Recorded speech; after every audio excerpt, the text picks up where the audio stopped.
Namasté à tous, c'est Sergei. Et aujourd'hui, j'ai voulu faire une vidéo dans laquelle je vais faire une petite séance d'asana, donc une sorte d'étirement, d'entraînement matinal, en mettant des poids aux chevilles. Donc je trouve que les sensations ne sont pas tout à fait les mêmes quand on penche un pied en avant et quand on la flexe, quand on fléchit comme ça, ou quand on a des poids dessus. Donc ici, ce sont, alors combien on a 2 kg sur chaque pied.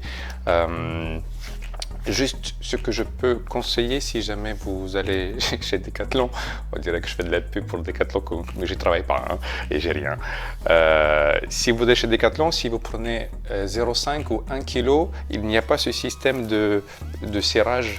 Là, il y a une boucle qui permet de les serrer et de les mettre un peu plus, comment dire, plus près de sa cheville pour que ça tombe, pour que ça bouge moins. Et aussi avant j'avais 1 kg et je ne trouvais pas que c'était suffisamment lourd, donc n'hésitez pas à prendre 1 kg, d'essayer pendant 5 jours et puis de les ramener chez eux, enfin, que ce soit Decathlon ou pas, pour pouvoir justement passer un poids un peu plus lourd. Donc si on est juste debout, on n'a pas beaucoup de différence, c'est surtout dans toutes les poses dans lesquelles on va donc amener le pied plus vers soi. Là on le sent, ça tire plus dans les jambes. Et pareil, on peut juste, moi ce que j'aime bien faire, si vous regardez d'autres vidéos d'asana que je mets, c'est commencer avec les doigts de pied, les chevilles, donc des petits mouvements en avant et en arrière. Mais là, je sens déjà en plus qu'au lieu de le faire ici, comme je le fais, on va dire d'habitude, là, je peux lever le pied un peu plus haut et travailler aussi les jambes. Donc de chaque côté, on va faire ça. Ça, c'est juste une invitation, comme le plus souvent que je fais, une invitation à essayer de différentes manières de faire les choses, voire d'essayer les choses qu'on n'a jamais faites. Donc moi je suis très satisfait des petits poids parce que ça permet de plus sentir dans quel sens le muscle est censé bouger et aussi par là même de le travailler un peu plus que simple mouvement sans poids. Voilà, donc des petites rotations chaque pied. Et évidemment, on peut aussi mettre ses poids autour des poignets et travailler plus sur les bras, mais je me suis dit que je vais faire une autre vidéo avec les poids, les haltères qu'on peut donc monter dans différents sens. Voilà, donc pareil devant, de toute évidence, il n'y a pas 30 000 façons de faire. Sur les côtés, soit on monte sur l'expiration, soit on monte et on tient pendant quelques temps. Voilà, pareil de l'autre côté. Hop. Différentes manières. Ça c'est bien pour tout ce qui est après quand on chope le pied comme ça. Hop. Avec ou sans sangle. Ou pareil si on veut travailler plus de choses comme le guerrier numéro 3. Virabhadrasana 3e. Hop. Là c'est pareil, ça me donne un peu plus de poids en arrière pour trouver l'équilibre. L'autre côté aussi.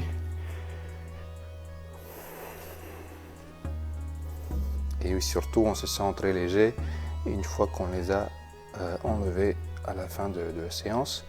Même on peut le garder pendant plusieurs heures en marchant à la maison. Ben, mine de rien, on va travailler un peu plus les jambes et aussi les abdos, le bas-ventre. Voilà. Donc c'est surtout avec les pieds, sur les côtés, un peu en arrière. Après, on peut passer à des choses un peu plus allongées. Ici, avant, j'avais du mal à monter tout jusqu'en haut.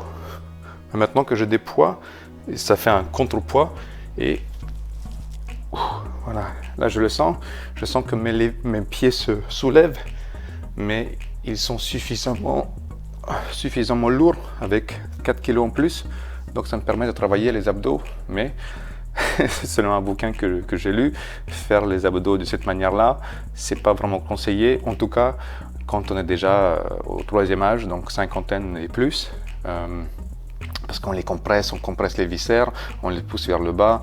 Donc ça c'est une autre histoire, mais en tout cas si vous voulez travailler les abdos, vous pouvez, mais sinon on peut juste les travailler de manière un peu plus statique. Par exemple, je peux pousser la jambe là par là et bloquer avec ma main. Là je sens que ça contracte, ça travaille. Ou au contraire de l'autre côté, je mets la jambe opposée et je la pousse vers l'extérieur. Donc là c'était vers l'intérieur, maintenant c'est vers l'extérieur. Et pareil, ça travaille ici. Bon, soit, fermer la parenthèse. Donc si on revient au poids aussi, on peut travailler des choses un peu plus comme ça. Hop, là c'est très agréable. Dans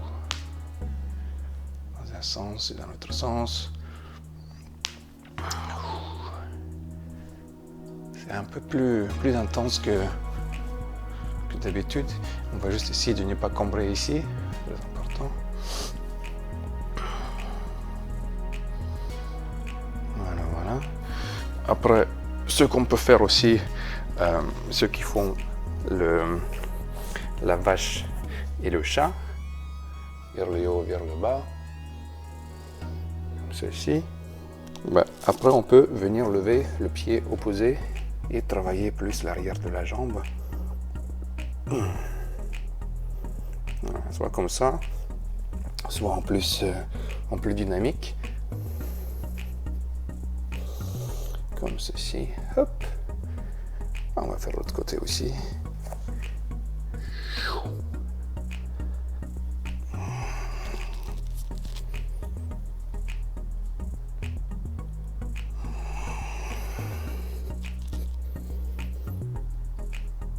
Voilà, ou par exemple, à partir de la position de Chaturangasana, on peut venir lever un des pieds comme ça.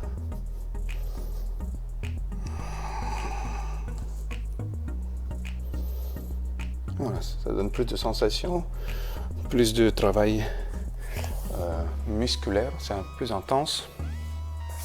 Donc le but c'est de ne pas devenir un bodybuilder, se cacher derrière la carapace musculaire, mais plus de sentir comment il fonctionne, comment ça se contracte, ça se relâche, quels sont les muscles antagonistes, dans quel sens ils vont. Et ça, je trouve intéressant. Et finalement, pour finir, donc, pléonasme, quand on fait l'inversion, ça nous aide à garder l'équilibre. Ça nous aide à garder l'équilibre. Donc, je mets ça comme ça. Voilà. Donc, je trouve que une fois qu'on a trouvé le point d'appui optimal, le centre de gravité, j'ai moins besoin d'aller chercher à recentrer mon corps. Une fois que j'y suis, et ça aide.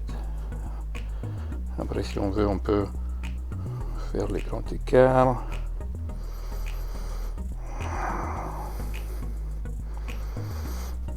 Ou plus en swastika comme ça.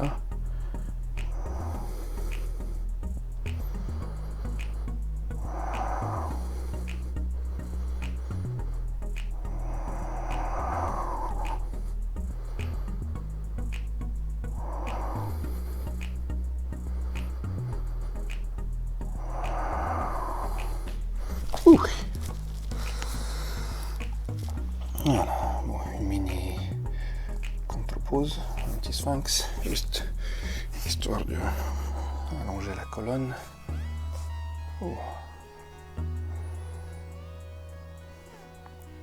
Voilà.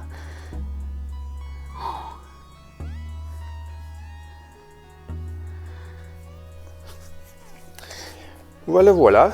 Donc, le but, c'est bien sûr de ne pas s'éloigner trop de yoga si vous êtes dans le yoga, mais rien ne vous empêche d'ajouter des petits accessoires, que ce soit un ballon d'équilibre, un coussin d'équilibre ou un ballon gonflable pour faire